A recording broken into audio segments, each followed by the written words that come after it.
चलिए सीधा इंदौर का रुख कर लेते हैं, जहां राहुल गांधी प्रेस कॉन्फ्रेंस कर रहे हैं। तो यात्रा अच्छी चलेगी, मगर साउथ के निकलने में प्रॉब्लम होगी। फिर तेलंगाना आंध्रा में वही हुआ, वही जो कर्नाटक में हुआ। फिर हम महाराष्ट्र में आए तो फिर मीडिया ने कहा हिंदी बेल्ट में प्रॉब्लम होगी। महाराष्ट्र में हाँ यात्रा बहुत बड़ी हुई, बहुत बढ़िया हुई। अब मध्य प्रदेश में आए, अब मीडिया कह रही है मध्य प्रदेश में बहुत अच्छा रिस्पांस मिला, मगर राजस्थान में प्रॉब्लम होगी। तो देखते जाइए,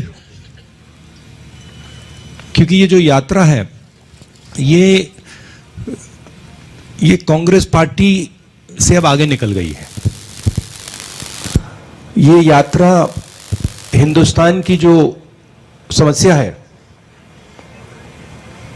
हिंदुस्तान के दिल में, हिंदुस्तान की आत्मा में जो आवाज है, अब ये यात्रा उसको उठा रही है। तो ये कहां पहुंचेगी कहां नहीं पहुंचेगी अब कोई नहीं बोल सकता है। धन्यवाद। नई दुनिया से कपिश दुबे, माइक दीजिएगा जल्दी अमरीश।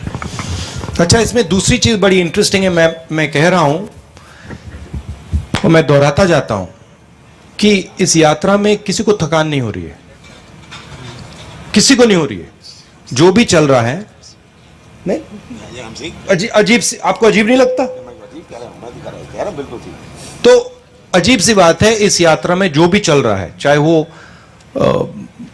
10 किलोमीटर चल रहा है, 25 किलोमीटर चल रहा है, जो भी जितना भी चल रहा है, थकान किसी को नहीं हो रही है। आज एक लड़की आई मेरे पास और मुझे उसने कहा कि जैसे ही मैंने यात्रा शुरू की, पहले 15 मिनट मैंने सोचा मैं कैसे चल पाऊंगी, और 15-20 मिनट बाद जो भी मेरे माइंड में थकान थी, जो भी डर था, वो निकल गया। तो ये बड़ी इंटरेस्टिंग बात है। नई दुनिया से कपिश दुबे। राहुल जी नमस्कार।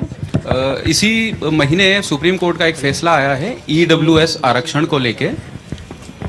सुप्रीम कोर्ट का एक फैसला है ईडब्ल्यूएस आरक्षण को लेके, जिसमें जो गरीब सवर्ण हैं जिन्हें ईडब्ल्यूएस के तहत आरक्षण दिया जाता है, उसको आगे बढ़ाने पर सहमति दी गई थी। लेकिन कांग्रेस के ही एक नेता हैं जिन्होंने इसके अगेंस्ट में पुनर्विचार याचिका दायर की है। तो आप इस यात्रा में सभी वर्गों को जोड़ने और सभी को समान अधिकार देने की बात कर रहे हैं, तो इस फैसले को लेके आपके क्या विचार हैं? देखिए, मैं इस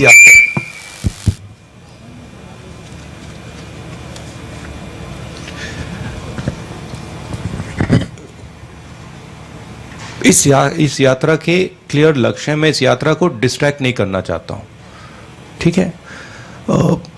इस यात्रा के पीछे सोच है, सबसे पहले जो हिंदुस्तान में नफरत, हिंसा और डर फैलाया जा रहा है, उसके सामने खड़े होना।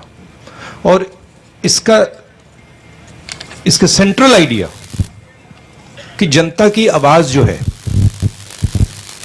उसको सुनना सबसे जरूरी चीज है। उसके बाद जो देश में बेरोजगारी, कमल there some interference taking place here. ये साउंड वाला कौन है? वॉल्यूम का देखो, ये सब मोबाइल बंद करिए। भैया मोबाइल हटा दीजिए, ऑफ कर दीजिए प्लीज। ऑफ कर दीजिए, उसमें मैसेज आते हैं, ऑफ कर फिर उसमें आता दीजिए है। मोबाइल।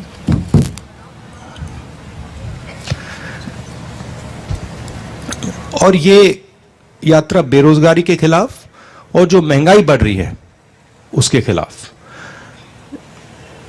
मैं ज्यादा पॉलिटिकल मुद्दे इस यात्रा में रेज नहीं करना चाहता हूं, और इस यात्रा को मैं डाइवर्ट नहीं करना चाहता हूं। जो जनता कह रही है और जो फीडबैक हमें मिल रहा है, उसके बारे में हम आपसे जरूर बात कर रहे हैं। पत्रिका से गोविंद ठाकरे।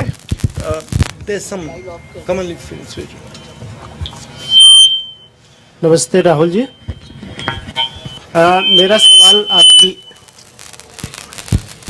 आपकी यात्रा से ही जुड़ा हुआ है। भैया फोन ऑफ कर दीजिए प्लीज, आपका भी वही कर रहा है।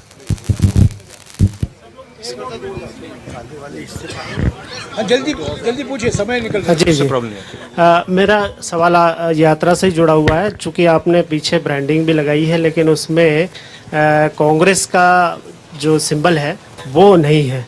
तो क्या ये उम्मीद करते हैं आप कि इस यात्रा के माध्यम से वो संगठन, गैर राजनीतिक, राजनीतिक संगठन जो आपको 2024 में किसी रूप में आज एक, मैं आपको बताऊं, आज एक आरएसएस के व्यक्ति आए, मुझे उन्होंने कहा मैं आरएसएस का हूं, मैं यहां आपका स्वागत करने आया हूं।